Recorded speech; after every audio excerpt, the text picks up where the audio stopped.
Okay, well, happy Monday morning to you all. I'm headed out for a work commute today on the little 500F. I haven't had this thing on the road in a little while because it had a bent right fork leg, and it blew the seal and puked up all of its oil and covered everything and made it not safe to ride. But anyway, yeah, put it all back together this past weekend, and I upgraded to the 2016 adjustable front forks. One, because they're better. Two, because they were a whole lot cheaper than the 2013 and 14 original forks. Just the tube for the 2013 was nearly $300 for one tube. I said, no, thanks. And did a little researching, found the entire fork legs, complete assemblies, everything. They even shipped them with oil for like $230 and change, $234, $238, something like that, on Bike Bandit. I need to give it a bath. It's a little dirty. Anyway, so I'm also going to be upgrading the rear suspension on this to the GSX-R600/750 rear shock, but I didn't have time to do that over the weekend. I just decided, leave the fronts as my short project, and then I'll dig into it later, maybe next weekend, and do the rest of it.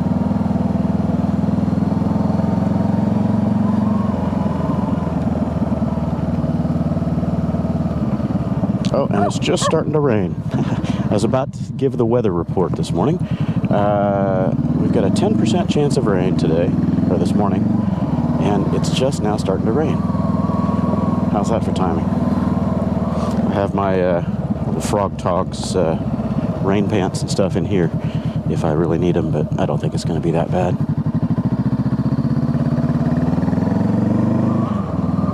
So I reset the suspension to factory height, did all that stuff. Oops, driving to the wrong direction.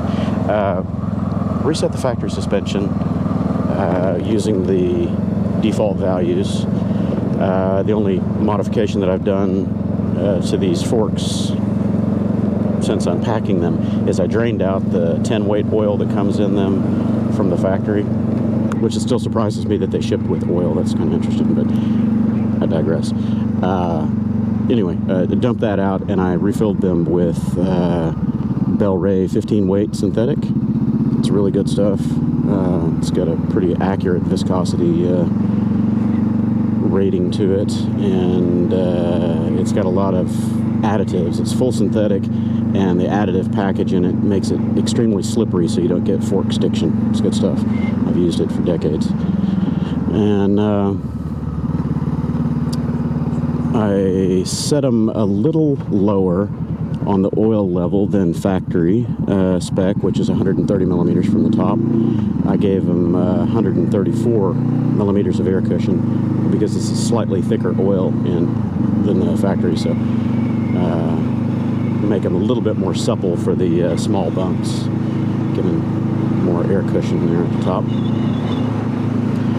But yeah, that's it. Ride it around for a few days, see how it feels, do some tweaking. I'll upgrade that rear shock and probably get out the fancy measuring tools and check the weight balance on the bike, front back. I'll see if I can find or borrow a digital inclinometer and make sure that the bike is sitting level after I do that rear shock, because it's got a slightly different height to it. So if I need to drop the front end or do whatever, get the bike geometry back to 0 or as close to it as possible. Anyway, it's good to have this thing on the road again. I enjoy this little bike. It's light, it's nimble, and it's crazy efficient for commuting and just farting around. This thing is the same motor as my 500X, but for some reason it's consistently about 15, maybe almost 20% more efficient on highway commutes. If I'm keeping the speed under 70 miles an hour, this thing will get 70 miles to the gallon. Whereas my X, over the same road conditions, wind, everything, weather, all that, it'll get about 62. So it comes in about 6 to 8 points lower on average, and it's probably because of the higher profile and slightly worse aerodynamics. Of course, all bikes have got the aerodynamics of a brick moving through the air, so anything you can do to streamline them a little bit or reduce frontal area really helps. And this has got less frontal area, so I'm sure that's probably it.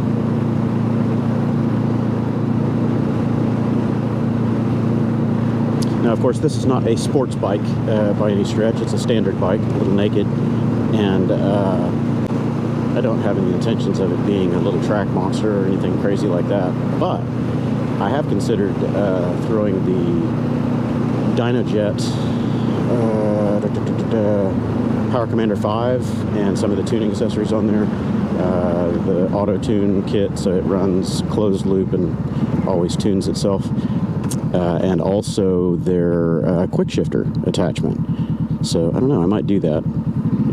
It's nice having the quick shift up down blip. I don't know if the DynoJet quick shifter does rev matching on the down, but it definitely shunts the ignition for a second for upshifts. And it's not very expensive. I think it's $200 or something for the little shift rod sensor.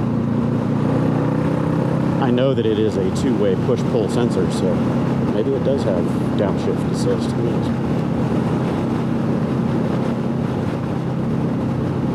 So if I do that, those three pieces right there are $800 or something like that, which isn't cheap. And it's really not going to add much to this bike in terms of performance, but in rideability and fun factor, it kind of makes a difference, because it will liven up the motor a little bit, getting the lean burn out conditions out of it, making it a little more throttle accurate, you know, a little more fun to twist the wrist on it. And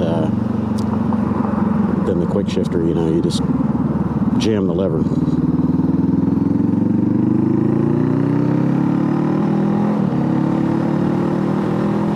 But this thing's got such a light, smooth shift anyway. It's effortless. Rev matching up down is really easy to do manually. I have no idea what the wind noise is going to be like. I know that I've really done any moto vlogs on this bike with the stubby windscreen, so the air terminus is right just underneath the camera, so it's probably going to be a little turbulent and noisy. I know I've done a couple of vlogs on this bike, but not really talking moto vlogs. It was more of a ride, so maybe that's what I'll do. I'll just ride.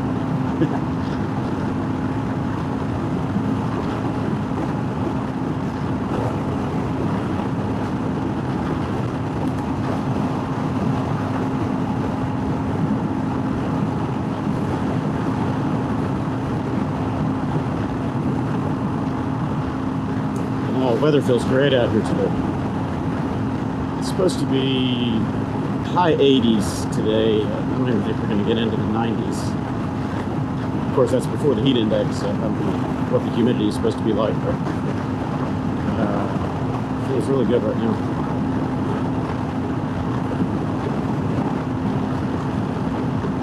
The front suspension feels really good on this thing, much better than what came on it originally. The sharp bumps are absorbed a lot better. They're not transferred through the bars and the chassis nearly as much as the old dampers.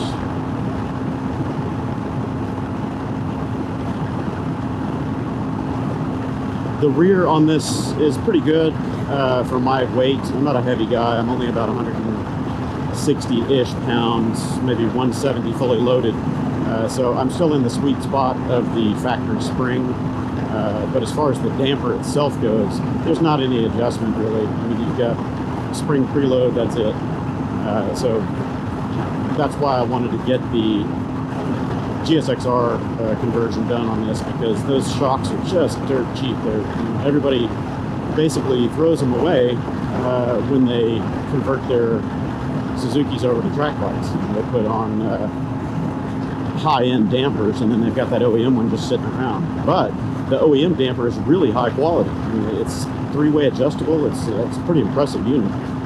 It's just not built for really aggressive, hardcore track riding. So apparently for the CB500 series bikes, the CBR 500R, the 500F, and the 500X, that shock swap is really simple.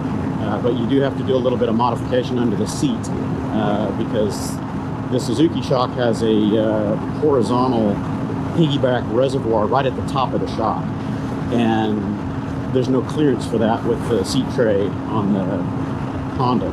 So you just have to cut out a little oval hole for that thing to ride up in there. So I'll get into that maybe this week.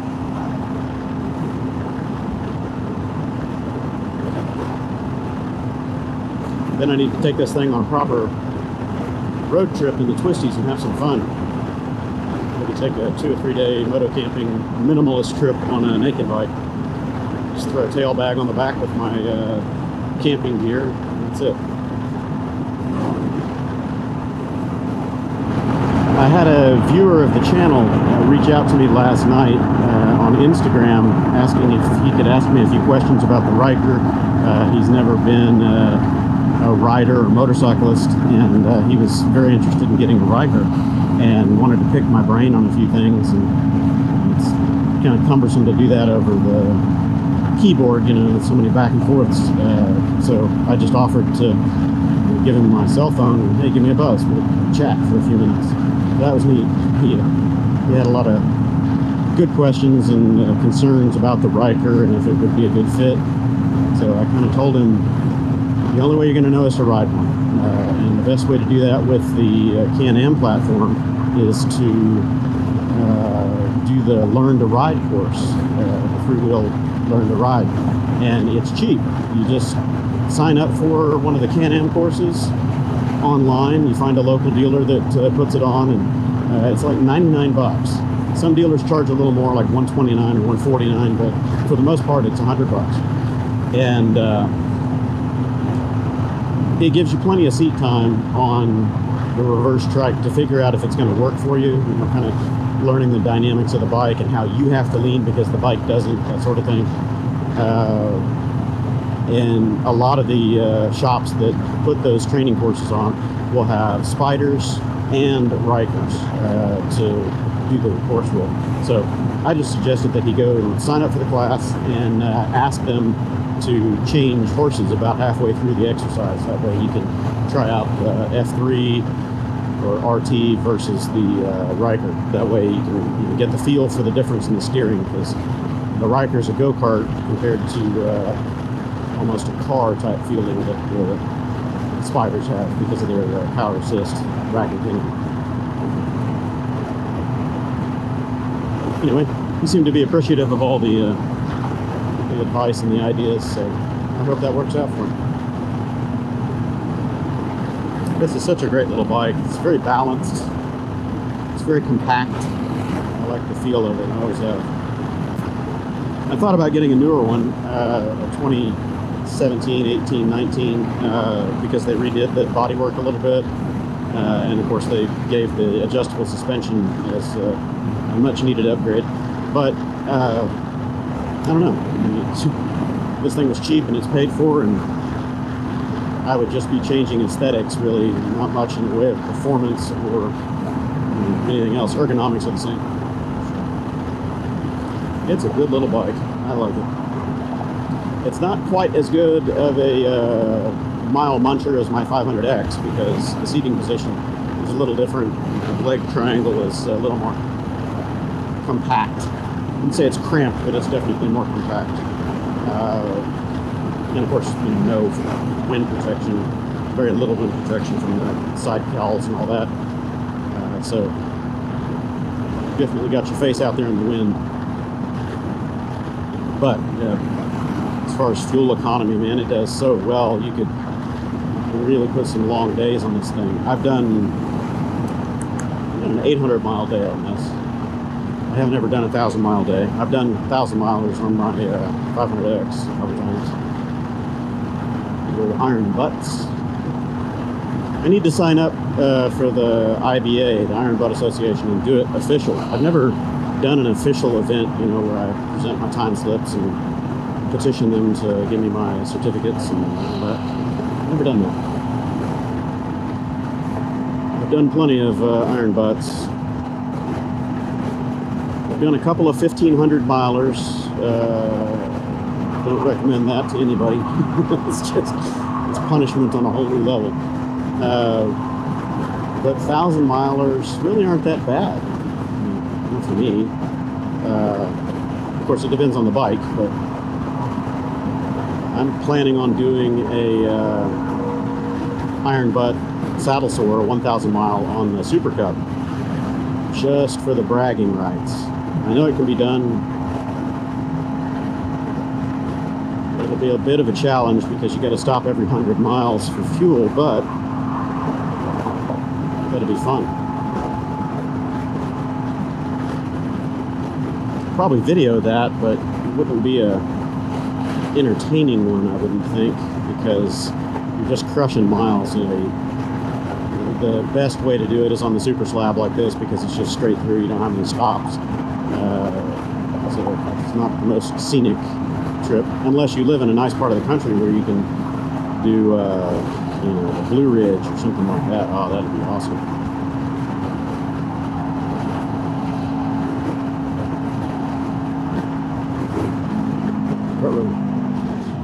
You know, back to the loud exhaust thing on the Ryker, that S1R was just so obnoxious. I've got a Coffman's Performance Shorty exhaust on this thing. It's just a little tiny silencer, but it does a good job. This motor isn't that loud anyway, being a little 500 twin, but with this rig, last second changing over the top of people. The noise levels on this bike are very tolerable. In fact, at highway speeds like this, there's no drone. You can barely hear that exhaust.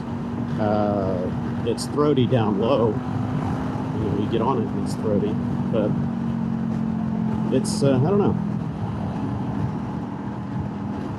You know, I guess this just depends on the construction of the baffles and all that. This one is pretty much a straight through exhaust. It's not a, you know, it doesn't have any diverters or anything like that in it. It's just a straight through. You can hold it up to the light, look right through it. But it does a good job.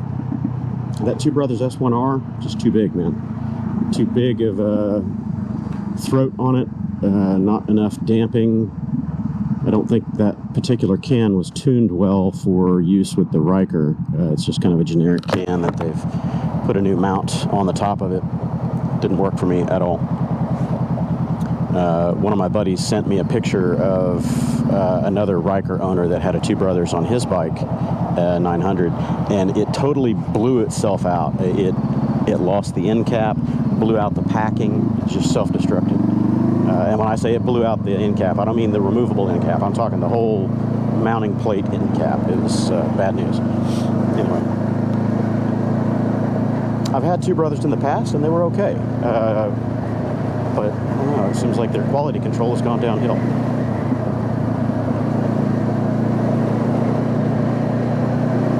Maybe it's just me. I don't know.